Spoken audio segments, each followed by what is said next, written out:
আমাশয় রোগের তদবির। একবার সূরা কদর ও ৩ বার লা ফিহা গাউলু ওয়ালা হুম আনহা ইউনজাফুন পড়ে পরিষ্কার পানিতে ফুঁক দিবে। কিছু গরম পানির সাথে সেবন করলে অলাউঠ ও উদারময় দূরীভূত হয়। মেশক, জাফরান ও গোলাপ পানিতে তৈরি কালি দ্বারা চীনামাটির প্লেটে সূরা ফাতিহা সহ আয়াতে শেফা লিখে দৈনিক ২ বার তা ধৌত পানিতে সেবন করতে দেবে।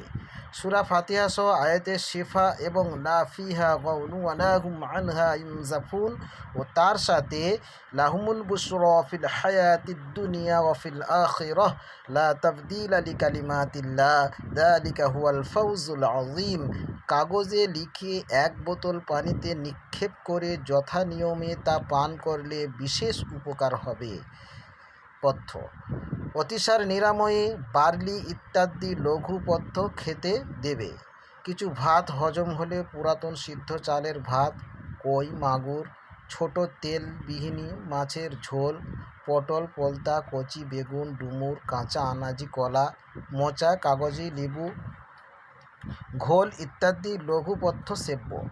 মোট কথা, এমন খাদ্য খাবে যাতে পেট ভার কিংবা রোগের পূর্ণ আক্রমণ না হয়।